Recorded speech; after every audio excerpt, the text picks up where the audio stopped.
Good. The Three Dogs by the Brothers Grimm. There was once a shepherd who had a son and a daughter. On his deathbed he said, "I have nothing to leave you but 3 sheep and a house. Divide them between you as you like." The brother asked the sister which she would like best. She chose the house. "Then I'll take the sheep and go out to seek my fortune," he said. One day on his travels he met a man with 3 dogs at a crossroads. "Hello, my fine fellow," said the man. "I see you have 3 sheep. If you'll give them to me, I'll give you my 3 dogs." The youth smiled and replied, "What would I do with your dogs?"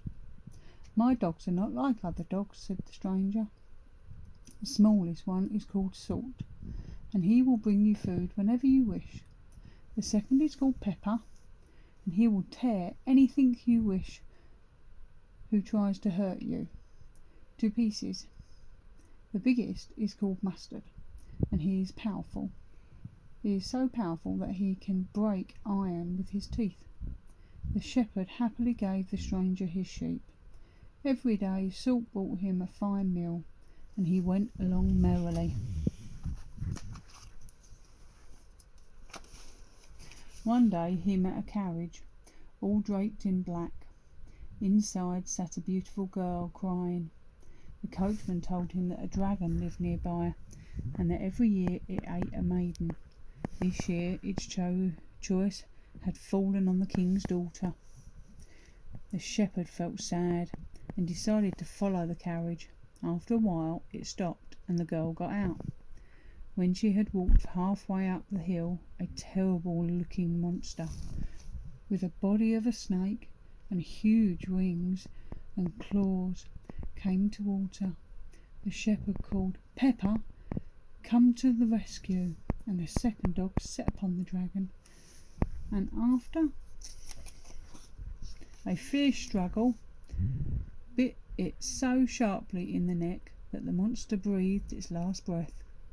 Then the dog ate up the dragon's body except for 2 front teeth, which the shepherd picked up and put in his pocket.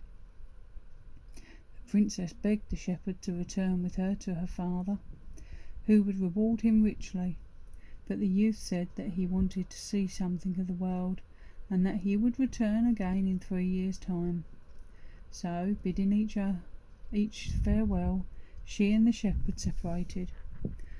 But while the princess was driving home, the carriage suddenly stood still, and the coachman turned to her and said, "You must tell your father that it was I who killed the dragon, or I will throw you into the river, and no one will be any the wiser, for they will think the dragon has devoured you." The princess was in a dreadful state when she heard these words, but there was nothing she could do but to promise.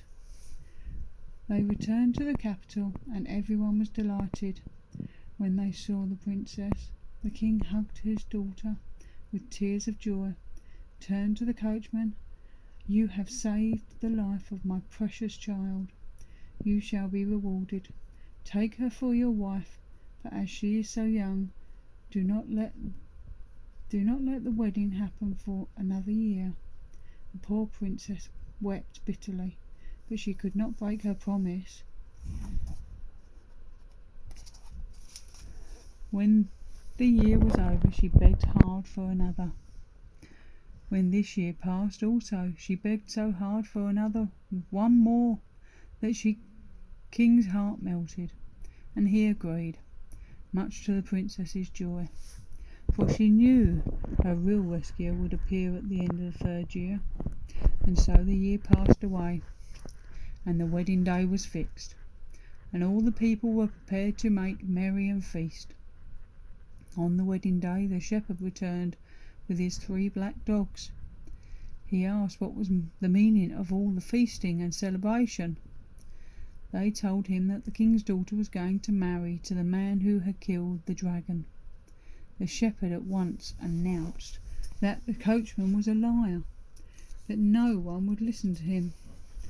He was thrown into a cell with iron doors for causing trouble on the wedding day. While he was lying there, planning to escape, an idea dawned on him, and he called Mustard. "Come to my help." And before he could count to two, the creature had bitten through the iron bars and stood beside him. The kin had just arrived at the church when the shepherd appeared. The former coachman grew as white as a sheet when he saw the shepherd, and falling on his knees, begged for mercy. The princess recognised her saviour at once, and did not need the proof of the dragon's teeth, which he drew from his pocket. After seeing the teeth, the king was convinced that the shepherd was telling the truth. The coachman was thrown into the dungeon, and the shepherd took his place at the princess's side. This time she did not beg for the wedding day to be put off, and they lived happily ever after. The end.